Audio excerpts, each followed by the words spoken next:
My name is Fanny Menardi from Pachamama Art. I am a French-American citizen. I've been a teacher all my life, but I also created an art business that became really political over the years because the art connected us through a giant network, whether it is from the government, the US government, the United Nations, and then expanded to Europe, Russia, the United Nations, the FBI. So I'm really grateful for all of you, for all the attention that you've been putting into my work. I'm grateful also for President Putin, let's be honest, who saw what's going on, the censorship that is happening in America. And you know, you think it's just me, but it's a lot of single mothers that are shutting down, that are depressed, that have no resources, that really need help. So this is why I want to present to you today this project of opening a new branch of the government right here in Florida, where it's beautiful, near Mar-a-Lago. I know that President Trump loves to go to Florida. You know, Miami is oversaturated, New York City is oversaturated, and the only way for us here in Florida to have highly paid job and to attract highly skilled people is either to move out of the city or to create something new. So that's why I'm calling on Elon Musk to join me in this project, on the US government, the FBI, to support us. You know, it will be a center for science, arts and politics, where we will exchange scientific data internationally, right, to exponentially accelerate the progress in technology, space engineering, instead of wasting resources on researching the same things and compete into who's going to find it first. Let's just exchange the data so we can all progress together and focus our resources on solving poverty, on helping people find houses, on creating a universal income, on promoting art, on offering high-paid jobs, you know. So I want this center to have a daycare for moms that can come to work, because for me, in my own experience, being a mother was truly an obstacle to continuing my career, and this is not normal. You know, if you're not married, if you're single here, you don't have a chance. I have so many people that are depressed and homeless and suicidal because they don't have no interesting opportunities. And for me, I'd rather die than doing something that I don't care about, you know? So if you want people to be committed, engaged into society, contribute, and hard workers, you need to give them the opportunity to challenge them to. You know, I'm not tired because I'm not doing enough, because I'm doing too much. I'm tired because I'm not doing enough of what sparks my soul on fire, you know? So this is why I'm creating this center. There will be a scientific side, there will be an artistic side, so for local artists and creators to come and have like a giant art gallery, but also why not architectural projects. We want to have beautiful architectures, more places where people can walk around with little stores. There will be a tattoo shop. You know, I love tattoos. It's really co-creating your reality with the world around you and meaningful.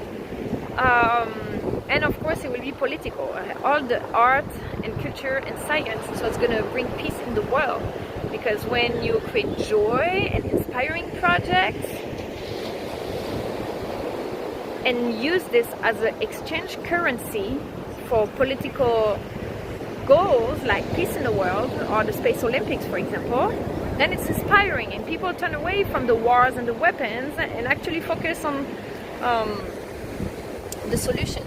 You know, for example, the International Space Station is the only place where you have Americans and Russians openly working together. Here, if you literally pronounce the word Russia, you're a traitor, which is actually what I've been working on for 3 years, on restoring bridges with Russia. So we could have a peace agreement that is not just a band-aid on what happened in Ukraine, but that is actually a long-term solution to the impunity, political impunity, because of the nuclear blackmail. So for example, every time the conflict is escalating, there is this nuclear blackmail, you know, mass destruction and stuff like that. This shouldn't exist anymore. So we want to remove nuclear weapons. Vladimir Putin was the first one who talked about removing the nuclear weapon a decade ago, and we learned the lesson from World War II, you know. But some people didn't. They kept building them. And then the Secretary General of the United Nations called on the end of the nuclear blackmail. But people don't listen. They keep doing the same thing. So this has to be in the peace agreement. with Ukraine. We need to have NATO and Russia as leaders. Russia as a leader for BRICS, and NATO committing to start a denuclearization plan. Okay, so all this has not been in vain, and this never happens again. Just like what's going on in Israel right now, we need proofs of what Netanyahu is saying. He's saying that Hamas is still using weapons. They didn't respect the ceasefire, but from what I see on social media, from what the people that live there in the tents are posting, this is not Hamas who's still using the weapons. This is Israel who's coming back. So we want the proofs of what politicians say. I was just watching the movie Avatar, and I found it really interesting that the leaders are the first one in the front line in the movie. There is a war, she's pregnant, and she's still fighting in the front line. But here, they're in their suits, in their office, and they just have to send a command, and people go and fight for them, and civilians are dying. So I truly believe that if the Secretary General of NATO, if the President Putin, President Zelensky, all the presidents and all the commanders and stuff like that, if they were in the field, they probably would have stopped the war a long time ago. If their families and their kids was in the field, they probably have stopped that a long time ago. And wanting for it to be a long-term agreement, not just stopping the fight and that's it, it's over, we forget everything, we forgive everything like nothing happened, and we just have to spend more $700 billion in rebuilding, but it's gonna happen again in 10 years, so that's enough.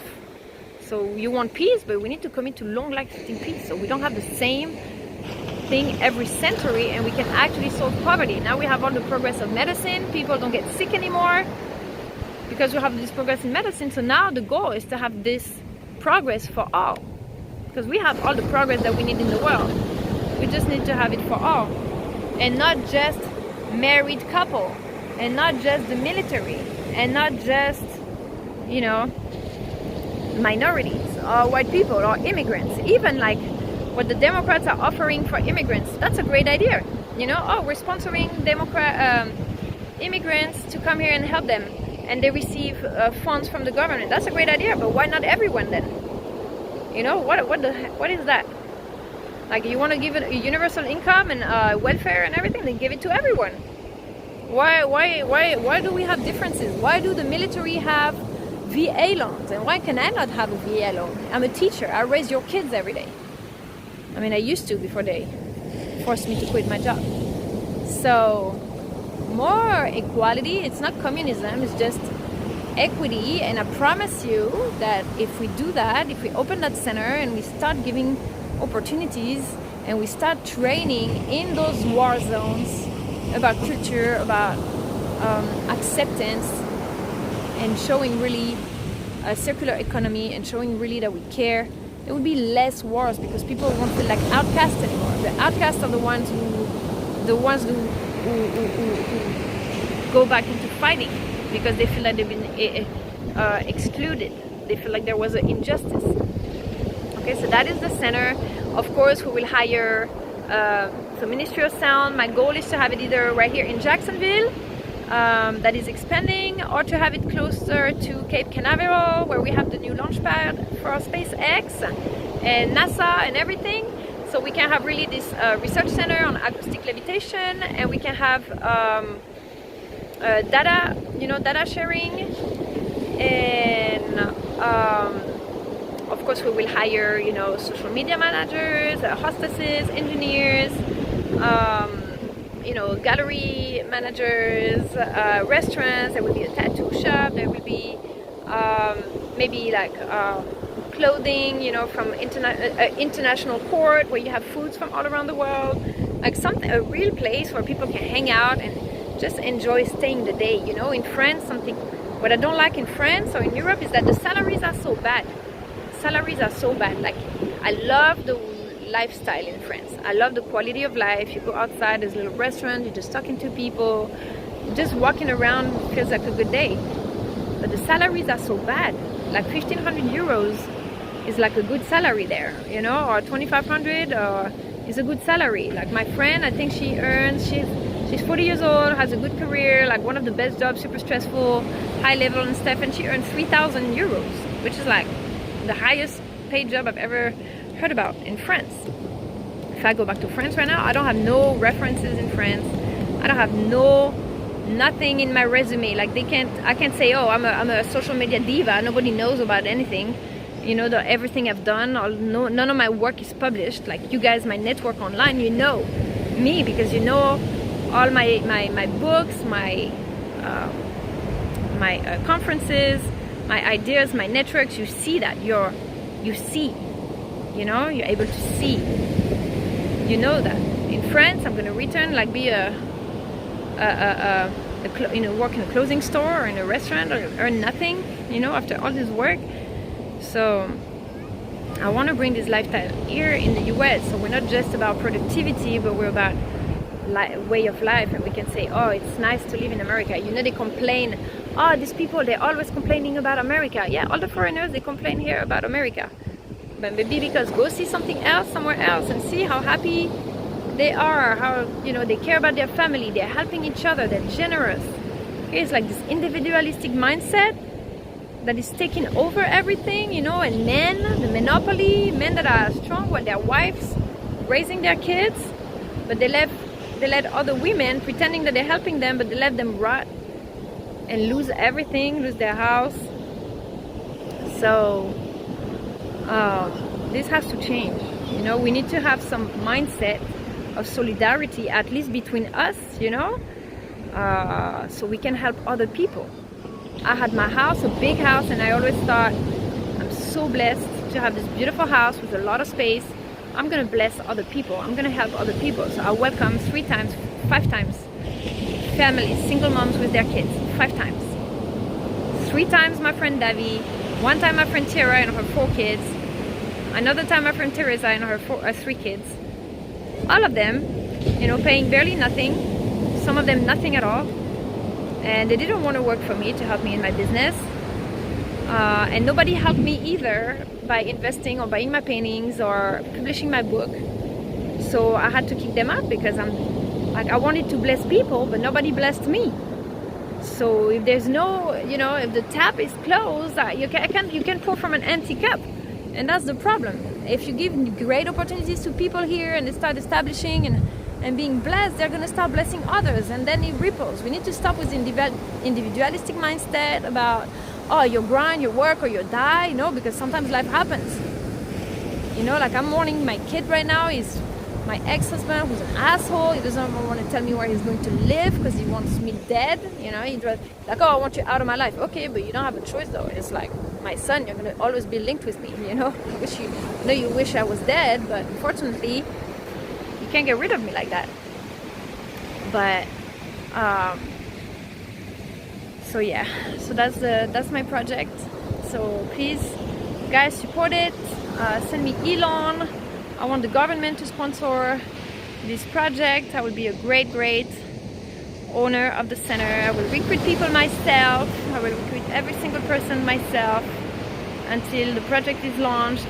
I will, of course, have help with hire great people for finances, because if I was good with finances, you would know. Even though I'm not too bad, because out of nothing, I made a great legacy. I made an empire. I kept my house for 5 years. I raised my son on my own. All this while paying debt. All this while connecting with the most amazing network in the world. And so, you know, I'm not that bad in finances, knowing that nobody ever invested in me. And the only people who actually gave me a chance was my boss at the school, which is not necessarily the job I loved, but that's what saved my life. So always loyal to them and grateful. But yes, guys, so get back to me. You know, I live, of course, Secret Services, they know everything already about me. Don't let me go. I don't want to go back to France and do nothing. I want to have this big life and give it to others, and so we can change the mindset and the vision that people have of America, and stop being in a conflict all the time, and actually be at peace, and have people at peace, and bring the joy. Need more joy, guys.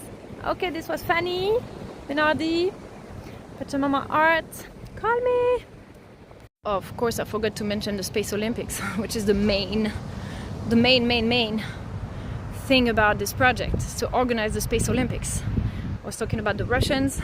We're going to redirect the focus from wars towards excellence in the sky, like the Blue Angels, like the Thunderbird.